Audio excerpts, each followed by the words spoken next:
എപ്പിസോഡിന്റെ തുടക്കത്തിൽ നമ്മളെ കാണിക്കുന്നത് ഹോസ്പിറ്റലിൽ നിന്ന് ഡിസ്ചാർജ് ഇറങ്ങുന്ന ടിമ്മിനെയും കൊണ്ട് പായി പോകാൻ നിൽക്കുകയാണ്. എന്തായാലും ഇനി ഡിവോഴ്സ് ചെയ്യാനായിട്ട് ടൈം കിട്ടില്ല, വീട്ടിട്ട് പോകാന്നാണ് പറയുന്നത്. ഇതേക്കുന്ന ടിമ്മിന് നന്നായിട്ട് സന്തോഷമാവുന്നുണ്ട്. എന്താ ഇത് നിന്റെ അഭിനയമാണോ എന്ന് ചോദിക്കുമ്പോഴേക്ക് നിനക്ക് കാണാൻ പാടില്ല, എൻ്റെ മേത്ത് സ്റ്റിച്ചൊക്കെ ഉണ്ട്, ഇതൊന്നും അഭിനയമല്ലാന്ന് നമ്മുടെ ടിമ്മും പറയാണ്. എന്തായാലും ഇത്രയൊക്കെ ലേറ്റ് ആയില്ലേ, ഇനി നിങ്ങൾ രണ്ടുപേരും ഇന്ന് ഹോട്ടലിലേക്ക് വർക്കിന് വരണ്ട, വീട്ടിൽ പോയി റെസ്റ്റ് എടുത്തോളാൻ നമ്മൾ നോർത്തും പറയുന്നുണ്ട്. യു ആണെങ്കിൽ ആ ഒരു തീരുമാനത്തെ സപ്പോർട്ട് ചെയ്ത് കൊടുക്കാണ്. എന്നാൽ ഞങ്ങളങ്ങ് പോട്ടെ എന്ന് പറഞ്ഞിട്ട് അവന്മാര് അവിടെ നിന്ന് ഇറങ്ങുന്നുണ്ട്. ഇമ്മാണെങ്കിൽ ഒന്ന് ആക്ട് ചെയ്യാണ്, പായ എന്നൊന്ന് മുറുക്കി പിടിച്ചോട്ടോ, എനിക്ക് ശരിക്കും തല ഇറങ്ങുന്നുണ്ട് എന്ന് പറഞ്ഞിട്ട് കുഴഞ്ഞു വീണ പോലെയൊക്കെ അഭിനയിക്കാണ്. ഇത് മനസ്സിലാക്കിയ നമ്മുടെ പായാണെങ്കിൽ മര്യാദക്ക് നേരെ ഇന്നില്ലെങ്കിൽ ഇപ്പൊ ഞാൻ കൈവിട്ട് കളയൂന്ന് പറയുന്നുണ്ട്. യുവിനോർത്തും കൂടി നേരെ റെസ്റ്റോറൻറ്റിട്ട് പോകുന്നുണ്ട്. ഹെൽമെറ്റ് എല്ലാം റിമൂവ് ചെയ്യാൻ വേണ്ടിയിട്ട് നമ്മുടെ യു ആണെങ്കിൽ ഹെൽപ്പ് ചെയ്യുന്നുണ്ട്. അകത്തേക്ക് ചെല്ലുമ്പോഴേക്കും അവിടെയാണെങ്കിൽ നമ്മുടെ ഫ്രണ്ട് ഇരിക്കുന്നുണ്ട്. എന്താ നീ ഇങ്ങനെ ഇരിക്കുന്നതെന്ന് ചോദിക്കുമ്പോഴേക്കും അടുത്ത മാസം ഒരു ട്രിപ്പ് ഉണ്ട്, സൗത്ത് ആഫ്രിക്കയിട്ടാണ്, നീ വരുന്നുണ്ടോന്ന് ചോദിക്കുന്നുണ്ട്. നോർത്തിന് പോകണമെന്നുണ്ടെങ്കിലും എൻ്റെ കയ്യിൽ അധികം പൈസ ഒന്നുമില്ല, അതുകൊണ്ട് വന്നില്ല എന്നാണ് അറിയുന്നത്. പൈസയുടെ കാര്യം ഓർത്ത് നീ വിഷമിക്കണ്ട, നിന്നെ യുവിനെ ഞാൻ സ്പോൺസർ ചെയ്യാം, എന്നിട്ട് നിനക്ക് പൈസ ഉണ്ടാവുമ്പോൾ എനിക്കത് തിരിച്ചു തന്നാൽ മതി എന്ന് പറയുന്നുണ്ട്. പക്ഷേ ഈ ഒരു തീരുമാനത്തോട് നോർത്തിന് ഒട്ടും താല്പര്യം വരുന്നില്ല. അത് വേണ്ടടാ, ഞങ്ങൾ വരുന്നില്ല, നീ പോയി എൻജോയ് ചെയ്തിട്ട് ഞങ്ങളോട് കാര്യങ്ങൾ പറഞ്ഞാൽ മതി എന്ന് പറയുന്നുണ്ട്. അങ്ങനെ നമ്മുടെ നോർത്ത് പുറത്ത് വന്നിട്ട് എഴുതാണ്, എനിക്ക് ലോട്ടറി വിൻ ചെയ്യണമെന്ന്. ഇത് മനസ്സിലാക്കിയ നമ്മുടെ യു ചോദിക്കുന്നുണ്ട്, നിനക്ക് ശരിക്കും ആ ട്രിപ്പിന് പോകാൻ താല്പര്യം ഉണ്ടല്ലേന്ന്. എനിക്ക് പോകാൻ താല്പര്യമുണ്ട്, പക്ഷെ പൈസ ഇല്ലാന്ന് ഇങ്ങനെ പറഞ്ഞുകൊണ്ടിരിക്കുമ്പോൾ ഞാൻ പുറകിൽ കൂടി വരാണ്. അങ്ങനെയാണെങ്കിൽ നിങ്ങൾ മുത്തശ്ശൻ്റെ ഈ ഓഫർ സ്വീകരിക്കുന്നതായിരിക്കും നല്ലതെന്ന്. മുത്തശ്ശൻ്റെ ഓഫറോ, അതെന്ത് ഓഫറാന്ന് പറഞ്ഞിട്ട് നോർത്ത് അവളെ ഒന്ന് നോക്കുന്നുണ്ട്. പക്ഷെ അവളെ ഒന്നും മിണ്ടുന്നില്ല. നേരെ സീൻ കട്ടാക്കിയിട്ട് നമ്മുടെ മുത്തശ്ശൻ്റെ വീടാണ് കാണിക്കുന്നത്. അവിടെ ഇവർ രണ്ടുപേരും വിളിപ്പിച്ചിട്ടുണ്ട്. നോർത്തിനോട് പറയുന്നുണ്ട്, നീ ഇനി അടുത്ത എംപയർ ആയിട്ട് വർക്ക് ചെയ്യണം, ഒരു 10 വർഷം വർക്ക് ചെയ്യണം, അതിനു മുമ്പ് ഞാൻ ട്രെയിനും തരും, അതിൽ നിനക്ക് പാസ്സായാൽ നിന്റെ അടുത്തുനിന്ന് എടുത്തല്ല ഞാൻ തിരിച്ചു തരാന്ന്. പക്ഷെ യു ഇതിന് വേണമെന്ന് പറയുന്നുണ്ട്. മുത്തശ്ശൻ ആ ഒരു ഡീലിന് സമ്മതിക്കുന്നുണ്ട്. അങ്ങനെ പുറത്തിറങ്ങിയിട്ട് യുവിനോട് ചോദിക്കുന്നുണ്ട്, ഈ തീരുമാനം നല്ലതാണോ എന്ന്. കുഴപ്പമില്ല എന്ന് പറഞ്ഞ് അവന് സപ്പോർട്ട് ചെയ്യുന്നുണ്ട്. തിരിച്ച് പായന്റെ റൂമിൽ എത്തുന്ന നമ്മുടെ നോർത്താണെങ്കിൽ നോക്കി ചെയ്തിട്ടാണ് കയറുന്നത്. അപ്പൊ നിനക്ക് നോക്കി ചെയ്യാൻ അറിയാലേ എന്ന് ചോദിക്കുമ്പോഴേക്കും അകത്ത് ടിമ്മുണ്ടാവുമെന്ന് വിചാരിച്ചാണ് നോക്കി ചെയ്തതെന്നും പറയുന്നുണ്ട്. എന്താ ഇങ്ങനെ ഇരിക്കുന്നതെന്ന് ചോദിക്കുമ്പോഴേക്കും മുത്തച്ഛൻ എന്നെ കാണാൻ വന്നായിരുന്നു, ഇതേപോലെ അവിടെ വർക്ക് ചെയ്യുകയാണെങ്കിൽ എൻ്റെ ബാക്കി എല്ലാ സാധനങ്ങളും തിരിച്ചു തരാമെന്ന് പറഞ്ഞെന്ന് പറയുമ്പോൾ എന്നെ പറ്റി എന്തെങ്കിലും പറഞ്ഞോ എന്ന് ചോദിക്കുമ്പോഴേക്ക് അത് എന്നെ പറ്റി പറഞ്ഞു, നിന്നെ ഒരിക്കലും ഞാൻ ഫോർഗീവ് ചെയ്യത്തില്ല, എനിക്ക് അത്ര ദേഷ്യമാണ്, എന്നെ അത്ര കളയാക്കിയിട്ടാണ് പോയെന്നൊക്കെ പറഞ്ഞ് തന്നെ നമ്മുടെ പായനോട് പറയുന്നുണ്ട്.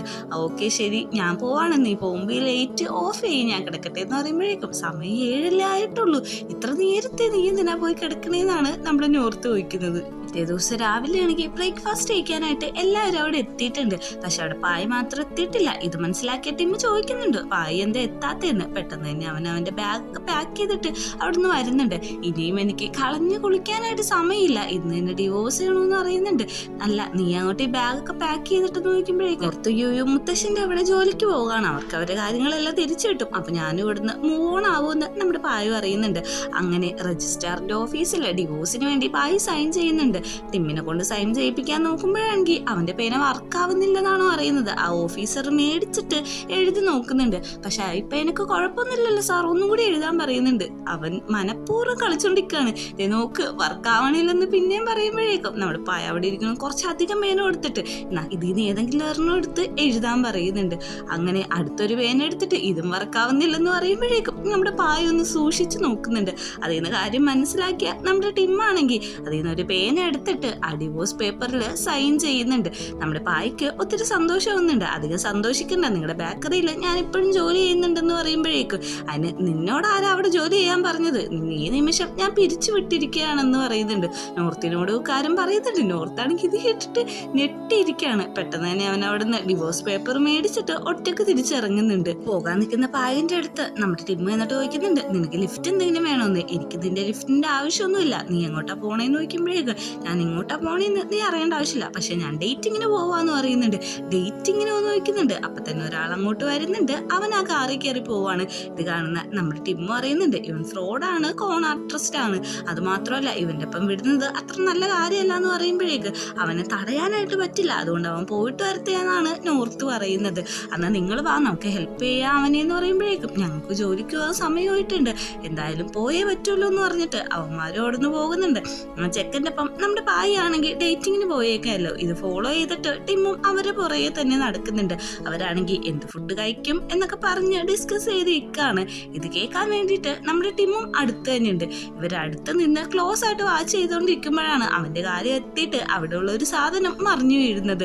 ഇത് നമ്മുടെ പായ ശ്രദ്ധിക്കുന്നുണ്ട്. ടിമ്മ് തന്നെ ഫോളോ ചെയ്യുന്നതെന്ന് മനസ്സിലായിട്ട് പായാണെങ്കിൽ ആ ചെക്കൻ്റെ അടുത്ത് കുറച്ചും ക്ലോസ് ആയിട്ട് ബിഹേവ് ചെയ്തുകൊണ്ടിരിക്കുകയാണ്. ഓർത്താണെങ്കിൽ പറഞ്ഞ സമയത്ത് തന്നെ ജോയിൻ ചെയ്തിട്ടുണ്ട്. അവന് അവിടെ കിട്ടിയിരിക്കുന്ന വർക്ക് എന്താന്ന് വെച്ചിട്ടുണ്ടെങ്കിൽ ഈ ടെന്റിന്റെ കാര്യങ്ങളൊക്കെ ഡിസ്പ്ലേ ചെയ്യണം, അത് സെല്ല് ചെയ്യണം. അത് മാത്രമല്ല ഇവിടെ ഒരു മെഷീൻ ഉണ്ട്. ഇവിടുത്തെ സെയിൽസ്മാൻമാരുടെ ബിഹേവിയറും പെർഫോമൻസ് ഒക്കെ അവിടെ റേറ്റ് ചെയ്യാൻ പറ്റും. ഈ കാര്യം അറിയുന്ന നമ്മുടെ നോർത്ത് നല്ല രീതിക്ക് ടെൻഷൻ ആവുന്നുണ്ട്. യൂന് കിട്ടിയേക്കുന്നത് ഒരു ടോയ്സിന്റെ ഷോപ്പിലാണ്.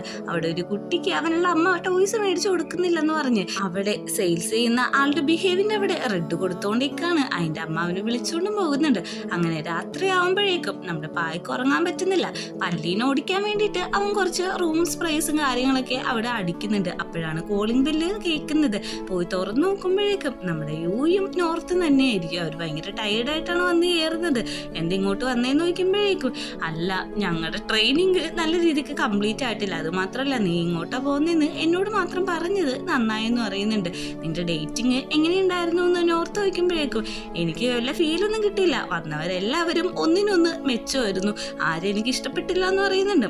ആദ്യത്തെ ആളുടെ ഒപ്പം ഡേറ്റിങ് ചെയ്തപ്പോഴും അവൻ അങ്ങനെ പ്രത്യേകിച്ചൊന്നും തോന്നില്ല. രണ്ടാമത്തെ ആളും കുറച്ച് ഭയങ്കര സ്വീറ്റ് ബിഹേവിയർ ആയിരുന്നു. പക്ഷെ ഇതെല്ലാം കണ്ടുകൊണ്ട് നമ്മുടെ ടീമും ആ സമയത്ത് അവിടെ തന്നെ ഉണ്ടായിരുന്നു. മൂന്നാമത്തെ ആളാണെങ്കിൽ ഭയങ്കര അഗ്രസീവ് ആയിരുന്നു.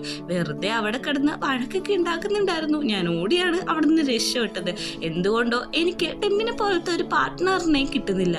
ഇതെല്ലാം കേൾക്കുന്ന നമ്മുടെ നോർത്ത് പറയുന്നുണ്ട്, നീ ഇങ്ങനെ സ്ട്രെസ് ആവണ്ട, കുറച്ച് ബ്രേക്ക് ഒക്കെ എടുത്തിട്ട് റിലാക്സ് ആവാൻ നോക്കുന്നു. അവൻ ഉറക്കം വരുന്നുണ്ടെന്ന് മനസ്സിലാവുന്ന പായാണെങ്കിൽ പറയുന്നുണ്ട്, അവൻ എന്നോട് തെറ്റിയതോ പക്ഷെ എന്തുകൊണ്ടോ എനിക്ക് അവനോട് ക്ഷമിക്കാനോ റിലേഷൻഷിപ്പ് ഇട്ട് പിന്നെയും പോകാനോ പറ്റുന്നില്ല. എൻ്റെ വിശ്വാസത്തെയാണ് ടിമ്മ് ഭയങ്കരമായിട്ട് മുറിവേൽപ്പിച്ചേക്കുന്നത്. പിന്നെ ഞാൻ എങ്ങനെയാണ് ആ റിലേഷൻഷിപ്പിൽ കംഫർട്ടബിൾ ആയിട്ട് നിൽക്കുക? നീ തന്നെ ഒന്ന് പറയാനൊക്കെ അവൻ്റെ മനസ്സിലുള്ള കാര്യങ്ങൾ നോർത്തിനോട് തുറന്നു പറയുന്നുണ്ട്. പക്ഷെ നോർത്താണെങ്കിൽ ഇതൊന്നും കേൾക്കല്ലായിരുന്നു. അവൻ ഇന്ന് രാവിലെ തൊട്ട് വർക്ക് ചെയ്തുകൊണ്ട് തന്നെ ടയർഡായിട്ട് അവിടെ കിടന്ന് ഉറങ്ങിപ്പോയിട്ടുണ്ടായിരുന്നു. എടാ നീ കിടന്ന് ഉറങ്ങല്ലേ, പോയി യൂവിൻ്റെ അടുത്ത് കിടന്നു, ഞാൻ സോഫയിൽ കിടന്നോളാന്ന് പറയുന്നുണ്ട്. നോർത്താണെങ്കിൽ അതേപോലെ തന്നെ ചെയ്യുന്നുണ്ട്. ആയി ഒന്ന് കുളിച്ച് ഫ്രഷ് ആയി വരുമ്പോഴേക്കും അവന്റെ ഫോണിലേക്ക് അടുത്ത മെസ്സേജ് വരാണ്. അതായത് അടുത്ത ഡേറ്റിങ്ങിനായിട്ടുള്ള ആള് മാച്ച് ആയിട്ടുണ്ടെന്ന് പറഞ്ഞ് അയാളോട് ചാറ്റ് ചെയ്യുമ്പോഴേക്കും പായ്ക്ക് കുറച്ച് കംഫർട്ടബിൾ തോന്നാണ്, ഭയങ്കര ഫ്രീ ആയിട്ട് തോന്നുന്നുണ്ട്. പിറ്റേ ദിവസം രാവിലെ അയാളെ കാണാനായിട്ട് അവിടെ ചെല്ലുമ്പോഴാണ് തലേ ദിവസം ചാറ്റ് ചെയ്തത് വേറെ ആരോടുമല്ല, ടിമ്മിനോടായിരുന്നു. എടാ ടിമ്മി, നീ എന്തിവിടെ കാണിക്കുന്നത്? നീ എന്തിനാ നിന്റെ നെക്ക് മാത്രം ഇട്ടേന്ന് നോക്കുമ്പോഴേക്കും അതെന്റെ സ്വന്തം ഫോട്ടോ ആയിരുന്നു. നിനക്ക് എന്നെ മനസ്സിലാവാത്തത് എന്റെ ഉറ്റമല്ലല്ലോ എന്ന് നോക്കുന്നുണ്ട്. പേര് മാറ്റിയല്ലേ നീ ഇട്ടേ, എമ്മെന്ന് ചോദിച്ചിട്ടുണ്ടെങ്കിൽ എന്താന്ന് നോക്കുമ്പോ എമ്മെന്ന് വെച്ചിട്ടുണ്ടെങ്കിൽ ഞാൻ തന്നെയാണെന്ന് പറയുന്നുണ്ട്. പെട്ടെന്ന് തന്നെ കരഞ്ഞ് ആലോടിക്കാണ്, എനിക്ക് നീ ഇല്ലാതെ പറ്റത്തില്ല, എന്നിട്ടിട്ട് പോലെ എന്നൊക്കെ പറഞ്ഞിട്ട് 18ാമത്തെ അടവും പുറത്തിറക്കുന്നുണ്ട്. നോർത്താണെങ്കിൽ ഈ സമയം ടെന്റ് കാര്യങ്ങളൊക്കെ പഠിച്ചുകൊണ്ടിരിക്കാണ്. അപ്പോഴാണ് അങ്ങോട്ട് അവന്റെ ആന്റിയും കസിനും കൂടി വരുന്നത്. ഞങ്ങൾക്ക് ഒരു ടെന്റ് വേണം, ഇവന് പുറത്തു പോവാനാന്ന് പറയുമ്പോഴേക്കും വീട്ടിൽ തന്നെ ഫോണും കുത്തിയിരിക്കുന്ന ഇവൻ എങ്ങനെയാണ് പുറത്ത് പോവാന്നാണ് നമ്മുടെ നോർത്ത് ചോദിക്കുന്നത്. കസ്റ്റമേഴ്സിനോട് മര്യാദക്ക് സംസാരിക്കണമെന്ന് പറഞ്ഞിട്ട് അവിടുത്തെ മാനേജറും വരുന്നുണ്ട്. ഓക്കെ ഞാൻ സംസാരിച്ചോളാന്ന് പറഞ്ഞിട്ട് ഒരു ടെന്റ് എടുത്ത് കൊടുക്കുന്നുണ്ട്. ഇത് നല്ലതായിരിക്കും, നിങ്ങൾക്ക് യൂസ്ഫുൾ ആയിരിക്കും എന്ന് പറയുമ്പോഴേക്ക് ഡെമോൺസ്ട്രേഷൻ ഒന്ന് കാണിച്ചു തരാമോ, ഇതൊക്കെ ഒന്ന് ഓപ്പൺ ആക്കി സെറ്റ് ചെയ്യാനായിട്ട് ആന്റി പറയുന്നുണ്ട്. ആന്റിയുടെ മോനാണെങ്കിൽ പറയുന്നത്, ഈ ഇരിക്കുന്ന ബട്ടണില് നമുക്ക് സർവീസ് അനുസരിച്ച് പഞ്ച് ചെയ്യാലേന്നാണ് ഒരു ഇൻഡയറക്റ്റ് ആയിട്ട് കുത്തുന്ന രീതി ചോദിക്കുന്നത്. ഓക്കെ ശരി, ഞാനിത് സെറ്റ് ചെയ്ത് കാണിച്ചു തരാന്ന് പറഞ്ഞിട്ട് മനസ്സോടെ നമ്മുടെ നോർത്ത് ആണെങ്കിൽ അത് സെറ്റ് ചെയ്യാൻ വേണ്ടിയിട്ട് അവിടെ ഇരിക്കുന്നുണ്ട്. പായിന്റെ പുറകെ ഇപ്പോഴും നമ്മുടെ ടിമ്മ് നടന്നുകൊണ്ടിരിക്കാണ്. വെറുതെ കരഞ്ഞൊച്ചെടുത്തോണ്ടിരിക്കാണ്. എടാ നീ ഇങ്ങനെ പുറകെ നടന്ന് ശല്യപ്പെടുത്തല്ലേ എന്ന് പറയുമ്പോഴേക്ക് അന്ന് നീ എൻ്റെ ഒപ്പം ഡേറ്റിന് വരാൻ പറയുന്നുണ്ട്. നമുക്ക് എവിടെ പോകണ്ടേന്ന് ചോദിക്കുമ്പോഴേക്ക് നമുക്ക് ഈ ഡ്രസ്സിന്റെ ഷോപ്പിൽ പോവാന്ന് പറയുന്നുണ്ട്. നിനക്ക് അധികം പൈസ ഉണ്ടോന്ന് ചോദിക്കുമ്പോഴേക്ക് എൻ്റെ കയ്യിൽ പൈസ ഉണ്ട്, പിന്നെ ഇവിടുന്ന് മേടിക്കുന്നത് അധികം എക്സ്പെൻസീവ് അല്ല, പ്ലീസ് നീ എൻ്റെ ഒപ്പം വരാൻ പറഞ്ഞിട്ട് അവനെ ഒന്ന് കൺവിൻസ് ചെയ്യിപ്പിക്കുന്നുണ്ട്. അങ്ങനെ രണ്ടുപേരും കൂടി ഡ്രസ്സും കാര്യങ്ങളൊക്കെ എടുക്കാൻ വേണ്ടിയിട്ട് അതിൻ്റെ ഉള്ളിട്ട് പോകാണ്. കുറെ ലോക്കലായിട്ടുള്ള ഡ്രസ്സും കാര്യങ്ങളാണ് അവിടെയുള്ളത്. എനിക്ക് നിന്നെ കുറച്ച് പാവപ്പെട്ടവനായിട്ട് കാണണമെന്ന് പറഞ്ഞിട്ട് കുറച്ചധികം ഡ്രസ്സൊക്കെ എടുക്കുന്നുണ്ട്. രണ്ടുപേരും അങ്ങോട്ടും ഇങ്ങോട്ടും ഓരോ ഡ്രസ്സുകളിട്ടും ഫോട്ടോസ് എടുത്തും ചേഞ്ച് ചെയ്തൊക്കെ കുറെ ടൈം അവിടെ തന്നെ സ്പെൻഡ് ചെയ്യുന്നുണ്ട്. ഡ്രസ്സെല്ലാം മേടിച്ച് കഴിഞ്ഞിട്ട് നമ്മുടെ പായി ഇങ്ങനോട് ചോദിക്കാണ്, ഇനി എന്താ ചെയ്യാന്ന്, ഇനി നമുക്ക് ഒരു റൊമാൻറ്റിക് ഡിന്നർ ചെയ്യാം, എന്നിട്ട് ആൽക്കഹോളും കുടിക്കാം, അത് കഴിഞ്ഞിട്ട് എന്താണോ വേണ്ടത് അതൊക്കെ ചെയ്യാൻ എന്നും പറയുന്നുണ്ട്. ഇവിടെ ഇത്ര നേരമായിട്ടും നോർത്ത് ആ ടെന്റ് ഒന്ന് സെറ്റ് ആക്കിയിട്ടില്ല. പെട്ടെന്ന് തന്നെ ആന്റി പറയുന്നുണ്ട്, ഇത് ഇതുവരെയും കഴിയുന്നില്ലേ, ഇത് ഈസിയാണ് എളുപ്പമാണെന്നൊക്കെ നിങ്ങൾ പറഞ്ഞിട്ട് ഇതുവരെ സെറ്റാക്കാൻ പറ്റിയില്ലല്ലോ എന്നാണ് പറയുന്നത്. ആന്റി ഇത് അധികം കഷ്ടപ്പാടാണെന്നൊക്കെ നമ്മുടെ നോർത്ത് പറയാൻ വരുമ്പോഴേക്ക് അവന്റെ സൂപ്പർവൈസർ ആണെങ്കിൽ തടയുന്നുണ്ട്. എടോ താൻ ഇത് എന്തറിഞ്ഞിട്ടാ ഈ ഇരിക്കുന്ന എന്റെ ആന്റി എന്ന് പറയാൻ വരുന്നുണ്ടെങ്കിലും അവനത് പറയാൻ സാധിക്കുന്നില്ല. ഞങ്ങൾ പിന്നെ വന്ന് മേടിച്ചോളാന്ന് പറഞ്ഞ് ആന്റി പോകുന്നത് നേരെ ടോയ്സിന്റെ ഷോപ്പിട്ടാണ്. അവിടെ നിന്ന് സാധനങ്ങളും മേടിക്കുന്നുണ്ട്. നമ്മുടെ ഡാസാനാണെങ്കിൽ അവന് നല്ല പോയിന്റും കാര്യങ്ങളൊക്കെ അവിടെ വെച്ച് കൊടുക്കുക. ഒരു പഞ്ചിക്ക് കണ്ണോടാണ് അങ്ങോട്ടേക്ക് നോർത്ത് ഓടി വരുന്നത്. അവര് മേടിച്ച സാധനം നമ്മുടെ ആണെങ്കിൽ തിരിച്ചു കൊടുക്കുന്നുണ്ട്. ആന്റി നോർത്തിനെ ഒന്ന് നോക്കിയിട്ടാണ് അവിടുന്ന് പോകുന്നത്. പോയ ശേഷം യുവിനോട് ചോദിക്കുന്നുണ്ട് എന്തിവിടെ സംഭവിച്ചെന്ന്. അവര് ആ ചെക്കന് വേണ്ടിയിട്ട് ഒരു ടോയ്സ് വാങ്ങാൻ വന്നു. എനിക്ക് ബെസ്റ്റാന്നുള്ളത് പറഞ്ഞു, അവരത് മേടിച്ചു എന്നാണ് പറയുന്നത്. അപ്പൊ ഇതൊക്കെ എന്നെ മാത്രം ടാർഗറ്റ് ചെയ്തിട്ടാന്ന് പറഞ്ഞിട്ട് നമ്മുടെ നോർത്ത് മുത്തശ്ശനെ കാണാൻ വേണ്ടിയിട്ട് അകത്തേക്ക് പോകുന്നുണ്ട്. അവിടെ ആന്റിയും ഇരിക്കുന്നുണ്ട്. എന്തിങ്ങോട്ട് വന്നേന്ന് ആന്റി ചോദിക്കുമ്പോഴേക്കും നിങ്ങൾ ഇതൊക്കെ എന്നോട് മനഃപൂർവ്വമാണോ കാണിക്കുന്നതെന്ന് ചോദിക്കുമ്പോഴേക്ക് നീ നന്നായിട്ട് വർക്ക് ചെയ്യുന്നില്ല, നമ്മുടെ ഷോപ്പില് ആൾക്കാർ വരുന്നത് വെറുതെ നടക്കാൻ വേണ്ടിയിട്ടാണ്, അപ്പൊ അവര് കസ്റ്റമേഴ്സ് ആക്കേണ്ടത് നമ്മുടെ ഉത്തരവാദിത്വമാണ്, അല്ലാതെ വെറുതെ ഇങ്ങനെ ഇരുന്നാൽ പറ്റൂല എന്നൊക്കെ പറഞ്ഞിട്ട് ആന്റി നല്ല രീതിക്ക് തന്നെ അവനെ ചീത്ത പറയുന്നുണ്ട്. ഇതെല്ലാം കേൾക്കുന്ന നമ്മുടെ നോർത്തിനാണെങ്കിൽ സങ്കടം വന്നിട്ട് അവൻ കരയാണ്. ഞാനെന്നാ വർക്ക് ചെയ്യാൻ തിരിച്ചു പോവാന്ന് പറഞ്ഞ് അവനൊന്നും മിണ്ടാതെ അവിടെ നിന്ന് പോകുന്നുണ്ട്. ഗ്രാൻഡ് പക്കാണെങ്കിൽ ഇതൊക്കെ കണ്ടിട്ട് ചെറുതായിട്ട് വിഷമം തോന്നുന്നുണ്ട്. ചാച്ചൻ സങ്കടപ്പെടാതിരിക്കെ, അവൻ നല്ല മെച്ചൂർഡാവാൻ വേണ്ടിയിട്ടല്ലേ ഞാൻ ഇങ്ങനെയൊക്കെ പറയുന്നത്, അവൻ നല്ല രീതിക്ക് തന്നെ വർക്ക് ചെയ്യണമെന്ന് ആന്റി പറയുന്നുണ്ട്. ബേക്കറിയിലാണെങ്കിൽ ഫ്രണ്ടാണെങ്കിൽ രാത്രി എല്ലാ സാധനങ്ങളും എടുത്തു വെക്കുന്ന സമയത്ത് ഒരു വലിയ കരച്ചിലേക്കും. ഇത് കേട്ട് അവൻ പേടിച്ച് പ്രാർത്ഥിച്ചിരിക്കുന്നുണ്ട്. അങ്ങോട്ടേക്ക് വരുന്നത് നോർത്ത് തന്നെയാണ്. നോർത്തിനെ കണ്ട ഫ്രണ്ട് പേടിച്ച് കരയുന്നുണ്ട്, നോർത്തും കരയുന്നുണ്ട്. എന്തിങ്ങനെ കരയുന്നേന്ന് ചോദിച്ചിട്ട് അങ്ങോട്ടേക്ക് ഓടി വരാണ്. പെട്ടെന്ന് കെട്ടിപ്പിടിച്ചിട്ട് കരച്ചിൽ ഭാഷയിൽ എന്തൊക്കെയോ അറിയുന്നുണ്ട്. എടാ നീ പറയുന്നത് എനിക്കൊന്നും മനസ്സിലാവുന്നില്ല, കുറച്ചും കൂടി ക്ലിയർ ആയിട്ട് പറയുകയാണെങ്കിൽ എനിക്ക് നിനക്ക് വേണ്ടിയിട്ട് സപ്പോർട്ട് ചെയ്യായിരുന്നു എന്ന് പറയുന്നുണ്ട്. അത് വേറൊന്നുമല്ല, ആന്റിന്ന് അവിടെ വന്നിട്ട് അങ്ങനെ മോശമായിട്ടൊക്കെ പെരുമാറി, അത് മാത്രമല്ല എനിക്ക് അറ്റൻഡ് ഒന്നും ശരിയാക്കാൻ പറ്റിയില്ല എന്ന് പറയുന്നുണ്ട്. നിങ്ങളിങ്ങനെ കരയാതെ ഒരു മൂഞ്ചിയൊക്കെ ട്രൈ ചെയ്യാൻ പറയുന്നുണ്ട്. അവിടെ ജ്യൂസൊക്കെ ഉണ്ടാക്കാൻ സാധനം നമ്മുടെ ഫ്രണ്ട് കൊടുക്കുന്നുണ്ട്.